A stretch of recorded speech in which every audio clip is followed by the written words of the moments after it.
PC कि तुमने मुझे किडनैप करने की कोशिश की। ड्राइवर, गाड़ी रोको। पीसी मैं तुमसे कह रही हूँ गाड़ी रुकवा दो मुझसे।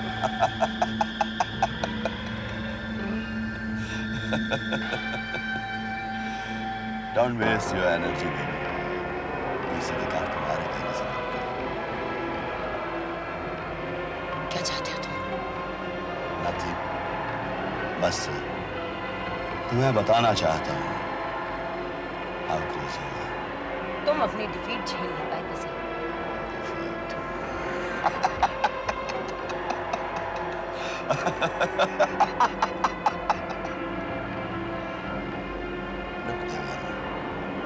ये जो रिस्फ्यूल टी है ना, ये मेरी कंपनी का 5% पोर्शन है, नॉट मोर देन 5%। और तुमने उसकी एक छोटी सी एड कैंपेन स्पॉइल की। But it's your defeat. It's your fucking defeat, PC.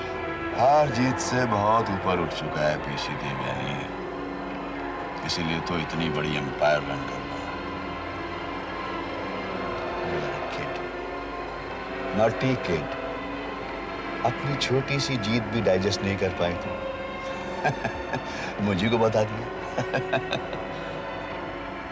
क्या कर लोगे तुम मेरा?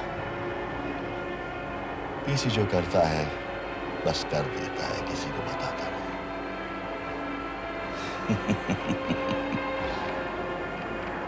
You bastard.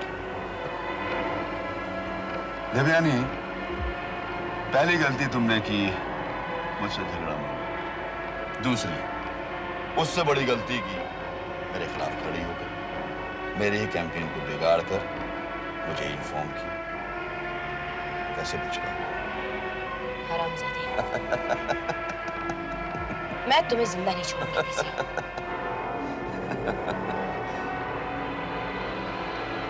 देखो Devyani, I always win, I am used to it. और हार चाहे कितनी भी छोटी क्यों ना हो, पीसी बर्दाश्त नहीं करता। तुम अच्छी हो इसलिए बता रहा हूं। Take care.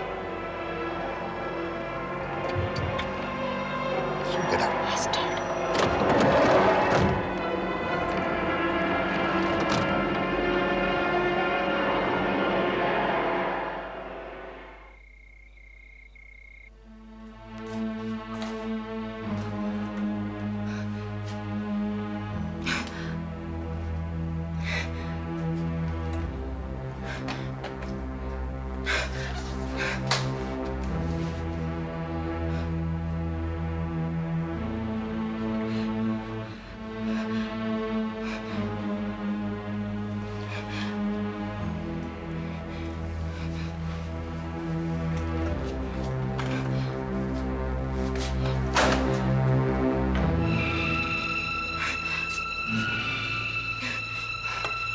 दिव्यानी?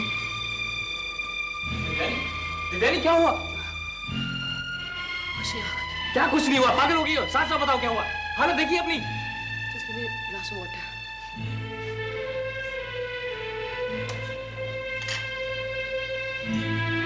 दिव्यानी अब बताओ क्या हुआ? प्लीज दिव्यानी, मुझे घबराहट हो रही है। घबराने वाली कोई बात नहीं। बस वो रास्ते में क्या हुआ रास्ते में? किसी ने कुछ कह दिया? दिव्यानी प्लीज टेल मी, उसकी जान ले लूंगा। किसी ने कुछ नहीं कहा मुझे। दिव्यानी क्यों छुपा रही हो तुम मुझसे? बताती क्यों नहीं हो रास्ते में क्या हुआ? दिव्यानी मैं आग लगा दूंगा अगर किसी ने तुमसे बदतमीजी की हो तो। मैंने कहा ना कुछ नहीं हुआ, मैं तो वीरू से मिलकर आ रही हूँ। वीरू ने कुछ बदतमीजी की? वीरू ने मुझे कुछ नहीं कहा। तो फिर इतना पसीना पसीना क्यों हो रही हो? इतनी बदहवासी। तुम चिल्लाना बंद करो तभी तो मैं कुछ बता पाऊंगी ना तुमको। ठीक है, नहीं चिल्लाता हूँ। अब तो बताओ क्या हुआ? वो गौतम, मैं वीरू से मिलने के बाद जब वहां से निकली तो अपने कुछ ख्यालों में पैदल चलने लगी। तो यहाँ तक पहुँचते पहुँचते मेरी सांस भी फूल गई और मैं पसीने पसीने भी हो गई। पर क्यों चलने लगी पैदल तुम अपने ख्यालों में? क्या वीरू ने कुछ कहा तुमसे?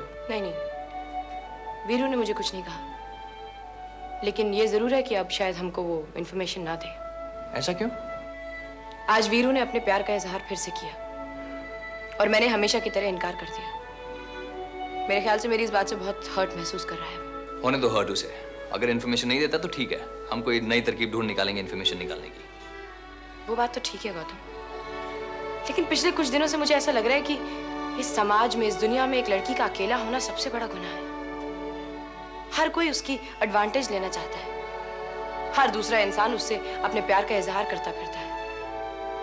और अगर उस लड़की पर मिसेस का लेबल लग जाए तो वो रिस्पेक्टेबल हो जाती है। जब शादी से पहले वो अवेलेबल होती है तो शादी के बाद वो नॉट अवेलेबल बन जाती है। बात तो ठीक है। मेरे ख्याल से आधी से ज्यादा लड़कियां इसी वजह से शादी कर लेती हैं, क्योंकि आए दिन वो लोगों की हवस से बचना चाहती हैं। लोगों की जो प्रपोजल्स उनको रोजमर्रा की जिंदगी में मिलते रहते हैं, उनको मना करने का उनके पास इससे अच्छा कोई तरीका नहीं होता। तो यानी कह तो तुम ठीक रही हो। मैं भी सोच रही हूँ कि मैं शादी कर लूं। काफी नेक ख्याल है। किससे करोगी? तुम्हारे डैडी कह रहे थे कि मैं तुमसे शादी कर लूं। मुझसे तो कभी मत करना, क्योंकि शादी के बारे में मेरे ख्याल अब भी वही हैं जो तुम्हारे हुआ करते थे। मतलब तुम ही कहा करती थी कि शादी जैसे नकारे बंधन में बंधना नहीं चाहिए। ऐसे रिश्तों का क्या फायदा जिनके टूटने का डर हो।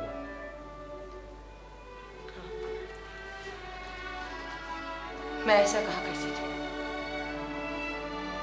दरअसल बचपन से लेकर आज तक मैंने हर रिश्ते को अपनी आंखों के सामने टूटते हुए देखा है, बिखरते हुए देखा है। अपनी माँ के रिश्ते के बाद, अपने पापा के रिश्ते के बाद और रोहित अंकल के रिश्ते के बाद मेरी जिंदगी में जो भी रिश्ता है, मैंने आंख बंद करके उस रिश्ते को इनकार कर दिया। मुझे जब जब लगा कि एक रिश्ता कुछ ज्यादा ही मेरी जिंदगी के करीब होता जा रहा है, मैंने उसको अपनी जिंदगी से उखाड़ के फेंक दिया।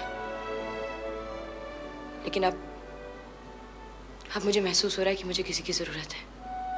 और आज तुम चाहती हो कि तुम्हारे जज्बातों की कद्र की जाए। हाँ, मैं जानती हूँ मैंने सबको दुख पहुंचाया है, तारा को, वीरू को, पोपो को। लेकिन मुझे तुम पर पूरा यकीन है, क्योंकि मैंने तुम्हारे साथ कभी कुछ बुरा नहीं किया। देवयानी, मैं भी तुमसे किसी किस्म का फरेब नहीं करना चाहता। मेरा ताल्लुक तुमसे सिर्फ काम का है और शायद एक दोस्त का। उसके अलावा मैंने तुम्हें कुछ नहीं समझा है और ना ही समझूंगा। देवयानी, मैंने कभी रिलेशंस को इंपॉर्टेंस नहीं दी है। मम्मी डैडी के होते हुए भी मैं ऑफिस में रहने लगा, और तुमने भी आज तक मेरे किसी दोस्त से भी मुलाकात नहीं की। सिवाय काम के और सोने के मुझे और कुछ नहीं सूझता है। I'm sorry if I'm hurting you, but truly speaking, Devyani, एक बिजनेस पार्टनर के अलावा मैंने तुम्हें कुछ और नहीं समझा। मैं इस दुनिया में अकेला आया था और अकेला ही जाऊंगा। अगर तुम्हारे दिमाग में ऐसे ख्याल आए हैं मेरे डैडी की वजह से, तो मैं उनकी तरफ से माफी मांगता हूं। क्या कुछ गलत कहा मैंने?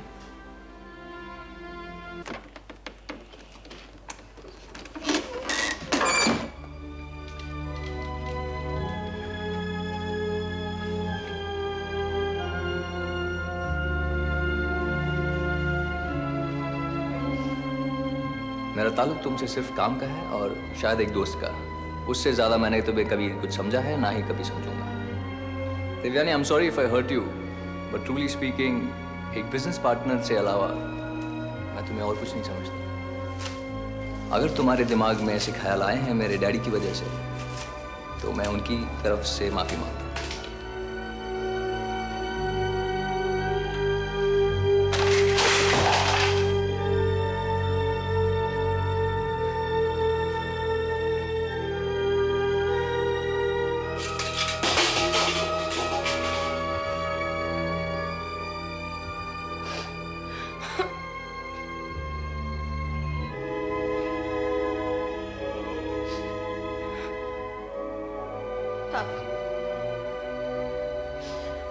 मैं क्या करूं पापा?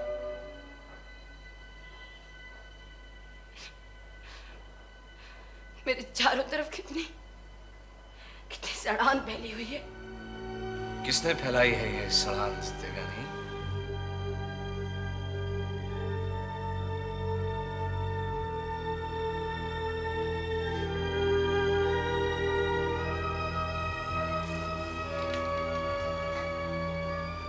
हाँ, किसने फैलाई है तुम्हारे चारों तरफ ये सड़ांध देवयानी?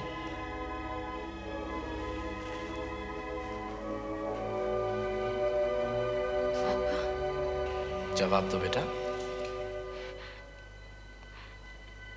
शायद मैं नहीं। तो फिर शिकायत क्यों करती हो?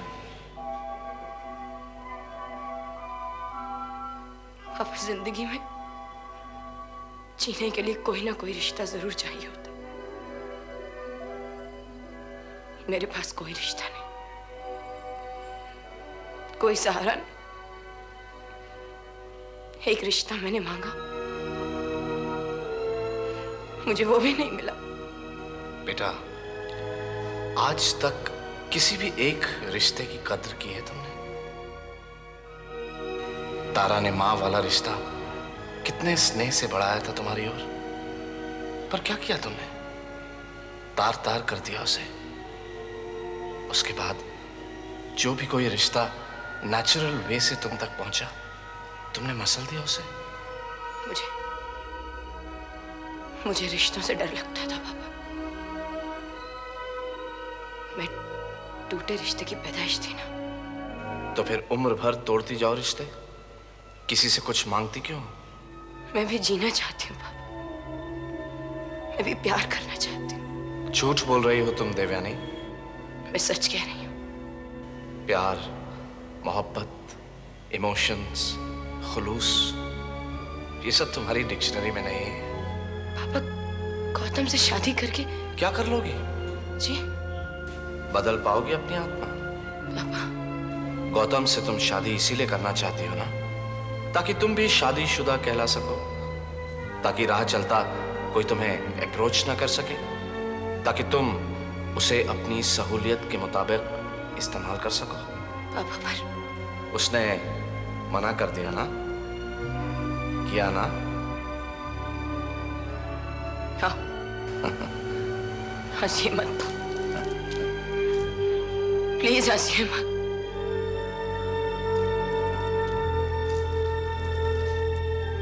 आप भी।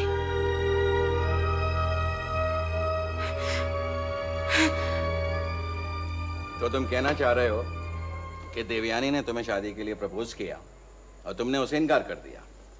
हाँ डैड, अगर दूर से देखा जाए तो यही बात है, और अगर नज़दीक से करीब से झांका जाए तो बात बिल्कुल अलग है। मुझे मत फांसो इन लफ्जों के जाल में। अगर देखा जाए तो मैंने कर दिया है, और गहराई से अगर झांका जाए तो नहीं भी किया है। अरे सीधी सीधी बात है, उसने तुम्हें शादी के लिए कहा और तुमने उसे टाल दिया। नहीं डैड, ये बात भी नहीं है। तो फिर क्या है? क्या चीज है? मुझे साफ साफ क्यों नहीं समझाते हो? डैड, पहली बात तो देवयानी मुझसे शादी करने के लिए नहीं कह रही थी। वो ये कहना चाह रही थी कि एक सिंगल लड़की का इस दुनिया में जीना बहुत ही मुश्किल है, और इसलिए उसे शादी कर लेनी चाहिए। In principle I am against this dad. शादी करनी चाहिए, मगर इसलिए नहीं कि दुनिया किसी को अकेले जीने नहीं दे रही है। और डैड, देखा जाए तो देवयानी को हर रिश्ता बहुत ही आसानी से मिला है। जहां तक रिश्तों का ताल्लुक है, उसे तो बहुत ही पैम्पर किया गया है। उसने कभी भी किसी रिश्ते की कदर नहीं की है। हर रिश्ते को उसने ठुकराया है, और हर किसी ने उसकी जिद के सामने अपना सर झुकाया। इनकार क्या होता है उसको तो ये मालूम ही नहीं है। डैड, मैं चाहता था कि देवयानी इस रिश्ते को अपनी मेहनत से हासिल करे, ताकि इस रिश्ते की वो पूरी तरह कदर कर पाए। अरे उल्लू की तुम, अगर उसने वो मेहनत ना की तो? कोई बात नहीं डैड, जो इंसान एक रिश्ते की कदर ना कर पाए, उसे तो यही अच्छा है कि रिश्ता ही ना हो। बात तो तुम ठीक कह रहे हो, पर देवयानी तुम्हारी जिंदगी के लिए बहुत कीमती है। उसके बगैर तुम अपने आप को अधूरा ही महसूस करोगे। हो सकता है डैड, पर यह कहाँ लिखा है कि हर कोई अपनी जिंदगी पूरी तरह जी के गुजारे? आधे अधूरे लोग भी अपनी जिंदगी जी रहे हैं, उनकी तरह मैं भी जी लूंगा।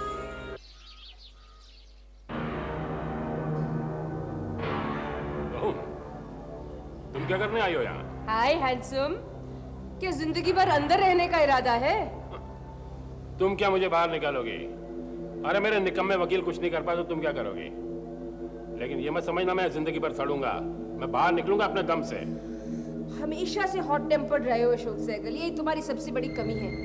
शायद इसी टेम्पर की वजह से तुमने मेरी माँ का कत्ल भी किया था। तुम्हारी माँ का कत्ल मैंने नहीं किया था, तुम्हारे मियाँ ने किया था, और उसकी सजा वो भुगत चुका है। देखो अशोक सहगल, एक झूठ को 100 बार बोलने से क्या सच झूठ बन जाता है? कभी नहीं ना। और फिर दो झूठों के बीच में क्या झूठ क्या सच, अब तुम ही बोलो ना। लेकिन मैं कभी झूठ नहीं बोलती, कभी नहीं। लेकिन आज मुझे झूठ बोलना पड़ा। मैंने दीपक से कहा कि मैं शॉपिंग करने जा रही हूँ। यू नो, मुझे गोल्ड खरीदने का कितना शौक है। वो तो मुझे जाने ही नहीं दे रहा था। You know, he so possessive and jealous. लेकिन मैंने कहा प्लीज मुझे जाने दो, और भाग के तुमसे मिलने आ गई हूँ मैं। पागल हो गए क्या? दीपक को मेरे जमाना हो गया है। क्यों लोग मुझे पागल समझते हैं अशोक? बता सकते हो? क्या मुझे नहीं मालूम कि मेरा पति दीपक सेठ मर गया? क्या उसका भूत रहता है तुम्हारे साथ? मुझे तो लग रहा है कि तुम खुद एक भूत हो चुकी हो। हाँ, मैं तो भूत हूँ, मैं भूत हूँ। क्योंकि अशोक सहगल, कोई इंसान तुमसे बात करने से रहा। साफ साफ कहो क्या कहने आई हो? मेरे पास टाइम नहीं है यहाँ। क्यों? जेल में चक्की पीसने का टाइम हो गया है? बताती हूँ अशोक सहगल, बताती हूँ। रिलैक्स। सुनो, मुझे वो पेपर्स दे दो। कौन से पेपर? कौन से पेपर्स? अरे, सेठ चिरो होटल्स के तमाम पेपर्स। और कौन से पेपर्स? मुझे क्या मालूम? तुम्हें नहीं मालूम? अरे, अगर तुम्हें नहीं मालूम है तो किसको मालूम होगा? देखो अशोक सहगल, ध्यान से सुनो। अगर तुम मुझे वो पेपर्स दे दो ना, तो तुम्हारे जेल से बाहर निकलने तक मैं तुम्हारी सारी प्रॉपर्टी संभाल के रखूंगी, और बाहर आने पर मैं तुम्हें 50% पार्टनरशिप ऑफर करती हूँ। 50%। It's a deal. बोलो, मंजूर है? पूरे का पता नहीं और आधा मुझे देने चली है। ए पागल औरत, चल भाग यहाँ से। ए, ये मत समझ कि मैं कोई फालतू वालतू औरत हूँ। हाँ, तेरे पास क्या पेपर्स होंगे अशोक सहगल? तू तो खुद ही एक मरा कुत्ता है। हाँ, क्योंकि पेपर्स मेरे पास है सब। यहाँ, ये सारे पेपर्स मेरे पास। यहाँ एक तिजोरी है, उसमें एक बटन है। मैं बटन ऑन करती हूँ ना, तो वो तिजोरी खुल जाती है। उसके अंदर एक बॉक्स होता है, और उसके अंदर एक बटन होता है। मैं दबाती हूँ तो एक और बॉक्स खुलता है। उसके अंदर सारे पेपर्स हैं। अशोक सहगल, तू मुझे क्या पेपर्स देगा? हाँ? अरे तेरी बकवास सुनता रहूंगा तो मेरे दिमाग का फ्यूज ऑफ हो जाएगा। चल जा। जा जा जा जा जा जा जा जा जा जा जा, कोई बात नहीं। जा जा बेटा जा। अब भी एक मोहरा मेरे पास है। अगर मैंने दुनिया को हिला नहीं दिया ना, तो मेरा नाम भी अनीता दीपक सेठ नहीं। रिचफील्ड टी पर उन्होंने ये इल्जाम लगाया है कि उनकी चाय में अफीम है, यही ना? Right sir. इसका मतलब ये है कि हमारे कैंपेन में कुछ ऐसा होना चाहिए जो नशे के बिल्कुल अगेंस्ट हो। एग्जैक्टली। मतलब पूरा कैंपेन तंदुरुस्ती, ताजगी से। I got it. मैं व्हाट सर? हमें अपना कैंपेन किसी स्पोर्ट्समैन से करवाना चाहिए। बोलो। Exactly sir, exactly. हम सर सचिन तेंदुलकर या कपिल देव को चाय पिला देते हैं। हाँ, ये सब तो हम बाद में तय करेंगे कि हमें किसी क्रिकेटर को इस्तेमाल करना है या नहीं, या किसी मॉडल को। मेरा मतलब है मनीष मल्होत्रा, उसमें क्या बुराई है? कैसा लगा idea? Very good idea sir. अफीम का काउंटर, एक स्पोर्ट्स पर्सनालिटी। करेक्ट। वैसे फुटबॉल भी काफी फेमस है सर ये तो। हाँ, ये सब तो हम बाद में तय करेंगे, लेकिन ये चीज तय है कि हम अपना कैंपेन किसी स्पोर्ट्समैन से कराएंगे। बोलो डन। डन डनाडन डन। गुड।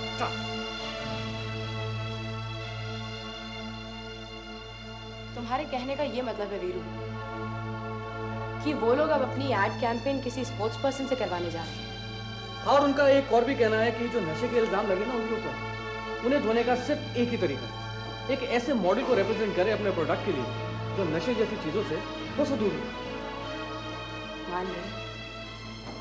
काफी समझदार है रोहिता। अरे देवयानी, ये सब तो ठीक है, लेकिन द प्रॉब्लम इज कि अब हम क्या करें? हम लोग वही करेंगे जो वो लोग कर रहे हैं। हम लोग भी अपना कैंपेन शुरू कर देंगे, और हम लोग भी किसी स्पोर्ट्स पर्सन को ही लेंगे। मतलब ये कि अगर वो लोग अपने ऐड के लिए सचिन तेंदुलकर को लेते हैं, तो हम लोग विनोद कामली को लेंगे। बस तुम मुझे उनका एक एक शॉर्ट डिवीजन लाकर दे दो वीरू। हम लोग बिल्कुल उन्हीं की तरह एड फिल्म बनाएंगे, और जब उनकी एड फिल्म रिलीज होने वाली होगी, उससे ठीक 3 दिन पहले हम लोग अपनी एड फिल्म रिलीज कर देंगे। शहर भर में हम अपने होर्डिंग्स बनवा के लगा देंगे, लेकिन ठीक 3 दिन पहले जब वो अपने होर्डिंग्स लगाएंगे तब। That's a brilliant idea Devyani. बस मुझे इंतजार है तुम्हारे स्टोरी बोर्ड का। बस सिर्फ स्टोरी बोर्ड का? मेरा नहीं देवयानी।